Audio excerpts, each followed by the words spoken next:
Top WWE stars dejected after Vince McMahon's retirement.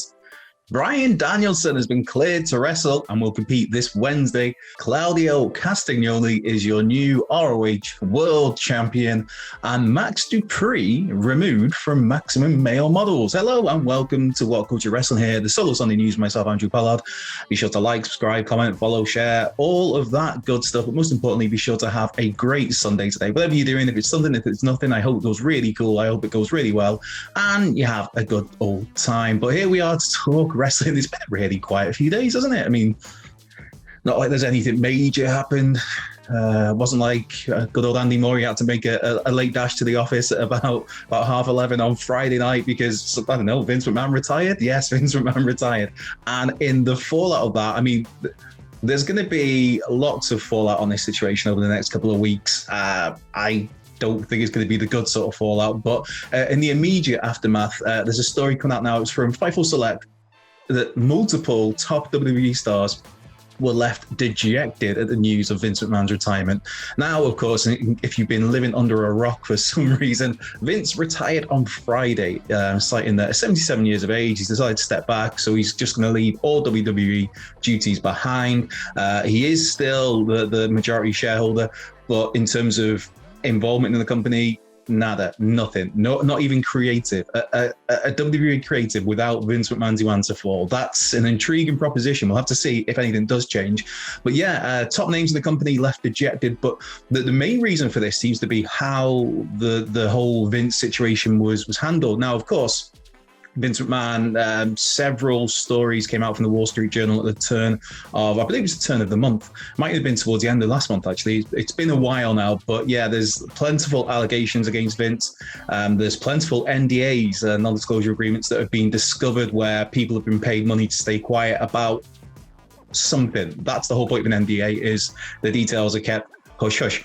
Well, we don't know what the specifics of those. The reason why talent are at the moment the top talent is because all throughout this whole situation, Vince McMahon has been adamant that nothing at all, there would be no circumstances that he would ever be stepping away from WWE right now. That was told in a company-wide meeting at the Money in the Bank pay-per-view earlier this month.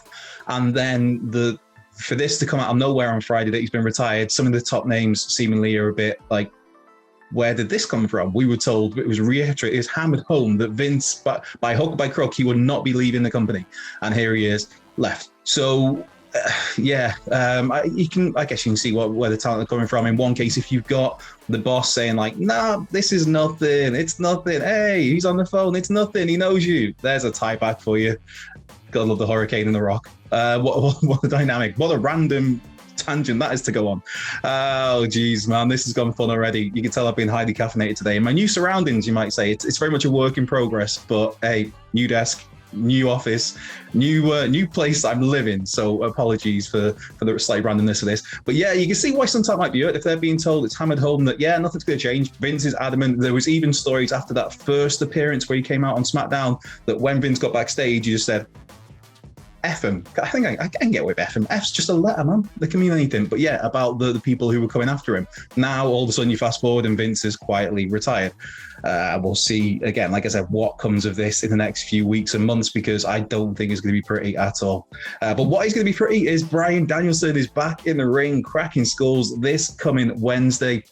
It was confirmed last night at Death Before Dishonor, the Ring of Honor pay-per-view, that Bryan Danielson is not only cleared to wrestle again, but he'll be in action this Wednesday against Daniel Garcia. Now, I think that this might even come out early in the day that Bryan was cleared at San Diego Comic-Con. But yeah, at Death Before Dishonor, it was confirmed it's going to be against Daniel Garcia, Red Death on Wednesday as part of Fight for the Fallen. And of course, these two have plentiful history. This is somebody in Daniel Garcia who Bryan Danielson had talked about as soon as he entered the company, somebody he wanted to work with, somebody he wanted to help mentor. There was talk of him joining the Blackpool Combat Club. Instead, hey, he's a sports entertainer now, is Daniel Garcia. He's over with the Jericho Appreciation Society. Now, and they've, of course, been embroiled in a rivalry with the Blackpool Combat Club. So, yeah, Bryan's back. He's against Daniel Garcia. It's going to be all kinds of fun. Also, John Moxley is to be defending the interim AEW World title against Rouge on Dynamite this coming Wednesday. So it's all busy for the Blackpool Combat Club. For those, again, if you missed it, Bryan Danielson, he's been been out of action since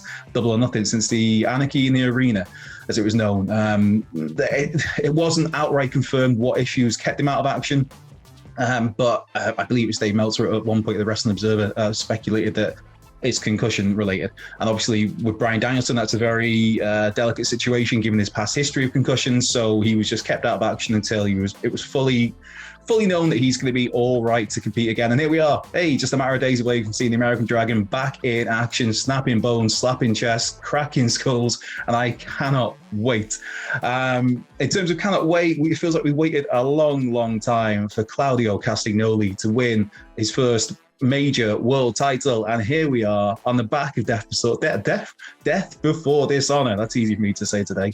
Last night, Claudio is your new ROH World Champion, defeating Jonathan Gresham in a match that went about, I think, about 14 minutes in the end. A really fun match. I mean, I know, like, for me, I love watching Jonathan Gresham as somebody that I love the whole concept of pure wrestling, and so just watching Gresham go, I really got into him during the pandemic, and then ROH put on their pure title tournament when they brought that title back. And it's just in those rules, in that style, he's so good. I mean, the guy's so good in general, broader wrestling matches anyway, because his style to me is brilliant. I know it's not for everybody because some people don't like the more technical side of things. Some people don't like the working of holds, the working of body parts. To me, hey man, that's professional wrestling, but we each have our own flavor. And the flavor last night for me was success. It was a successful flavor seeing Claudio going up against Gresham. It was a really fun match, man. The match ended with Claudio hitting the Blackpool Combat Club elbows as they do, and then he put away Gresham with the Ricola Bomb. I always get the name of that wrong. It is Ricola Bomb. Yeah, trust in yourself, dude. I should be on board with this by now. But yeah, this is being billed as Claudio's first world title. Of course, that's if you discredit what he did in WXW and also in PWG, Pro Wrestling Guerrilla, because he won world titles there. But primarily for his time on the independents, there was a lot of the time when Claudio was a tag team wrestler, obviously the Kings of Wrestling with Chris Hero, Cassius Ohno, he later go on to be known in WWE. So yeah, this is a big one for Claudio. You could tell it meant a lot to him. After the match, there was the big streamers and everything, and he was in the ring looking at the title. The crowd was going nuts. The crowd went nuts, to be fair, as soon as he came to the ring, and then there was a big dueling chants throughout for him and for Gresham, because you got to remember, this is a Ring of Honor audience as well, and Jonathan Gresham is their guy. He's their guy for the last few years. People have been clamoring for him to get the world title, and he finally did, just as the company went on hiatus. So elsewhere in other title matches, you had Wheeler Yuta of the Blackpool Combat Club retaining the pure title against Daniel Garcia. Mercedes Martinez retained the women's title against Serena Deeb. Samoa Joe retained the TV title against Jay Lethal. And then closing out the show, we had Dem Boys against FTR, and man, I enjoyed the hell out of this. To me, my match of the year so far is the first match between those two. This match was another excellent outing. I thought 2 out of 3 falls. FTR retained 2-1 against Dem Boys, and then were greeted because you had the post-match handshake, the code of honor, the handshake of respect. You had Dax cutting a brief promo, which was just great. Very expletive, but great, fitting the moment perfectly. And then on the stage appeared the Blackpool Combat Club 3 of William Regal, Claudio Castagnoli, and Wheeler Yuta, and there's a little stare down that teases something between FTR and Blackpool Combat Club. And hey man, I'm there for that all day long, whether it's Claudio and Wheeler, whether it's Claudio and Bryan, whether it's Bryan and Moxley, whether it's Moxley and whatever, any variation of the Blackpool Combat Club against FTR, I'm here for. Again, another match of the year for me was it this year or was it the end of last year? I believe it was this year. Either way, another match I really loved involving the parts of this was FTR versus CM Punk and Jon Moxley on an episode of Dynamite, which was just great, man. But yeah, FTR, God love him, dude. And a shout out to Ian Riccoboni with the whole, what the hell, use the bell line. I see you, brother. I hear you, brother. That if you didn't, that's a tie back, a nod, a wink, an Easter egg to WrestleMania 8, Bret Hart versus Roddy Piper. Arguably my favorite match of all time.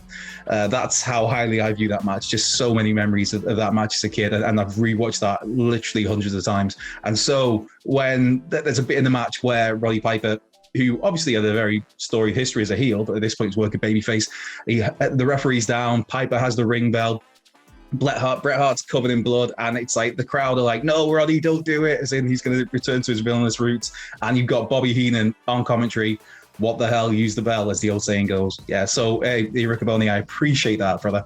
Yes. One thing I don't appreciate, or I might appreciate, I was speaking to a pal of mine this morning about this could be great news or it could be really bad news, that Max Dupri is no longer a part of Maximum Male Models. Now, we heard a week ago that Max was bringing his sister, Maxine Dupri, to, I don't think I did that justice, Maxine Dupri. Yeah, I've hit puberty, so I struggle with those high notes. Yeah, we heard that Maxine was coming to SmackDown this past Friday, which she did. But Max was notably absent. Now, as for Maxine, she's played by Sophia Cromwell from NXT, who you may have seen at the side of Von Wagner at times. The story from, I think it was Wade Keller at the PW Torch that first reported this, that Max Dupri is no longer a part of Maximum Male Models. He's said to have ruffled some feathers backstage. Vince McMahon was not particularly keen on him, and so Vince made the call to remove Max from his own modeling agency. Now, I mean, the other stories of this, I think it was Fightful that followed up to say that basically Max was kind of pushing back a little bit on certain ideas, and Vince was telling him to basically stay away from doing anything similar to LA Knight. I mean, LA Knight is a gimmick that worked very well for the guy in NXT. It was also basically a WWE-ized version of the Eli Drake character. He's worked this for years in Impact in the NWA. Had plentiful success for that. He's a very charismatic dude, can go in the ring, looks like $1 million, and you're going to make him the model guy. So the bad news is that Max Dupri, LA Knight, is seemingly off TV for now. Who knows what his future in the company is? But the good news is that it was Vince who was against this, and Vince is now retired. And also there's said to be plenty of higher-ups within WWE who have high thoughts of LA Knight, Max Dupri. So my good news outlook on this, my positive spin, is that he gets rebranded. He comes back as LA Knight, and I'm all there for that as an in-ring worker, not just as a voice piece for a modeling agency. The bad news is, of course, if he's pulled from this group, he's pulled from TV, then there's going to be questions about his future, which those questions don't always get a great answer. But for me, bring the dude back to TV, bring him back as LA Knight. He is, few people in professional wrestling have that star power, that star appeal, that the it factor, I guess they call it all the time. He is a star. This guy is a star. As soon as he landed in NXT, it's like, he doesn't need to be in NXT. This is a guy you can plug straight in on SmackDown. It reminded me a little bit of Taya Valkyrie when she turned up in NXT.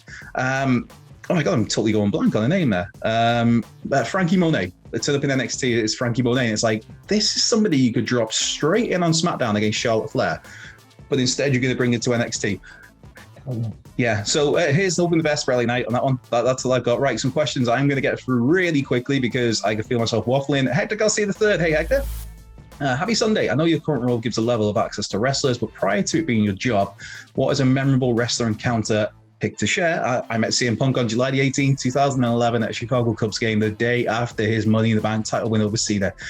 That's an awesome picture head there. That is an awesome moment to be a part of. That's very cool. Literally, the day after Money in the Bank, one of the most noteworthy, talked about, buzzworthy pay-per-views in the history of WWE. One of the greatest matches the company's ever put on. One of the biggest shocks, one of the biggest swerves, the whole CM Punk running off through it was great. And to be meeting Punk the very next day after that, hey man, that's cool. As for me, I don't know.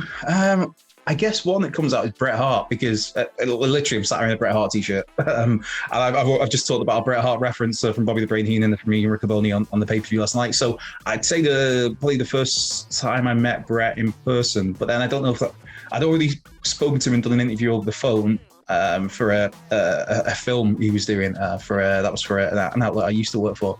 And then when I got to meet the first time in person was just at an event in Oldham, actually, a couple of years ago. I've lost track of time because pandemic. And it was just cool. It was like just a Q&A thing with Bret Hart where you sit there, you have a few beers, you listen to the Hitman tell stories, and then you get up to meet him at the end. It was awesome. It was cool. And he sat there the whole time with like signing these things, and it's like, do you want to stand up? Because he'd been sat there and he's like, yeah, I do want to stand up. I was like, anybody give you a hug today? He's like, no. And we had this little moment. It was cool, man. It was very, to quote Dax Howard's paraphrase him, yeah, I marked the F out. But no, other than that, I'd say Claudio Castagnoli. That's one that always stays with me. It was kind of work, but kind of not, because I've done some convention hosting over the years. And so I was there to host a panel with some wrestlers, but it's not necessarily work as such. And just having a natter with him just around the event, just such a lovely dude. And that's why it's so good to see him do well. You hear the stories about how nice a guy Claudio Castagnoli is, who was in with WWE as Cesaro. And it's like, when I met him and just had a chat with him, this was like totally informal, just walking around the convention hall. And he's just like, he was in awe, because he said it was his first con he'd been to, and he's just looking at all these stalls. He's like, there's a Superman over there, there's Darth Maul where he parked. He was just taking it all in, and it was just like the most genuine dude. And anytime I saw him for that weekend, if I happened to walk past him, little fist bump he'd give me every time. It's like just little things like that. Yeah, so I go with those two that stand out. Right, I said it was going to be quick. Dustin Sensenegg. Hey Dustin, morning Andrew. Nat, thanks for the dog picture as ever. Sending you pet pictures. I'm always here for that. Morning Andrew. Now that Vince McMahon is finally retired, is now the time to go to TV 14. I mean, it all depends. I mean, there was talk of going to TV 14 a couple of weeks ago. It was said to be a done deal, then it wasn't. But it's said to be in the works. To me, it all depends on, you could have an 18 rating, you could have an R rating, you could have a TV 14 rating. It doesn't matter unless what you're producing is good. You don't need to have a TV 14 rating to produce great wrestling television. You can do that without having to have the freedom that TV 14 brings. Of course, TV 14 brings with it plenty of other options as well that you can do. So, I mean, is it the time? I mean, I'd be all for it. But again, it all comes back to the content you're putting out, the creative that you're using, the creative that you're putting together. And again, Vince being there or not, it all comes back to the creative. If whoever's running up the creative, which at the moment seems to be a report, I think it's from Fightful, said that Bruce Pritchard is temporarily looking after that. Yeah, good luck with that one. But yeah, it depends on the creative, really. It doesn't matter to me, the rating, as it were. But hey, yeah, I'll be all for it. MJF, hola amigo, with Vince getting his future endeavors, DC Forbidden Door style supercards. No. I think we'll see. I mean, I think there'll be more of a working relationship with other companies in terms of like what we saw when Tony Khan allowed certain AEW talents to do video tributes for John Cena. And also there was something else I'm trying to think now. It's a Sunday morning, man. What else was it? When it was kind of the other way around, was it? Obviously you had Jericho appearing on the Broken Skull sessions, but I think you'll have, maybe there'll be more openness for working relationships, maybe in terms of video libraries and appearances like that. But I don't think we're going to get any sort of talent exchange. I don't think we're going to get any supercard just yet with WWE. I don't know. We'll see.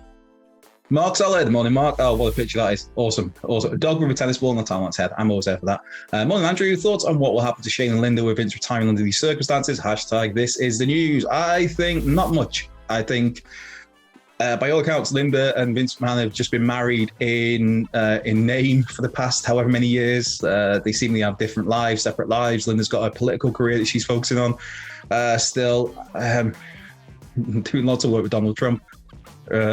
Yeah, so I don't think it's gonna make any difference to Linda, to be honest. I don't think she really cares what Vince does. As for Shane, I don't think it makes any difference to him in terms of any WWE comeback at all, really. At least, I mean, I'm sure he'll be back at some point on screen, whether that's to have another big WrestleMania match where he falls from gazillion feet high in the air in a super duper triple Hell in a Cell cage match, brother, against The Undertaker back out of retirement. But I don't think Shane, in terms of an executive role or any sort of backstage role, I don't think that's on the agenda for him, regardless of Vince being there or not. And that is it. That's it for the questions. Hopefully this is coming relatively quick. Probably not. So I've said before, habit of waffling. Apologies to Editor Ryan on this Sunday morning. But hey, you had a Sunday off last week, brother. So, you know, it's but no, be sure to like, subscribe, share, comment, follow, all of that good stuff. If you come and give us a follow on Twitter at WhatCultureWWE. Follow me if you want at Culture Leopard. Cannot promise it's going to be exciting. What is exciting though is Death Before Dishonor from last night. If you've not seen that, go and give that pay-per-view a watch. It was great. It put just big smile on his face. But yeah, be sure to have a great rest of your Sunday, whether you're watching Death Before Dishonor or whether you're doing something else, whether you're doing nothing else. I hope it goes great. I hope you've had a good day. I'll be back next week. And in the meantime, have a great week. Catch you soon.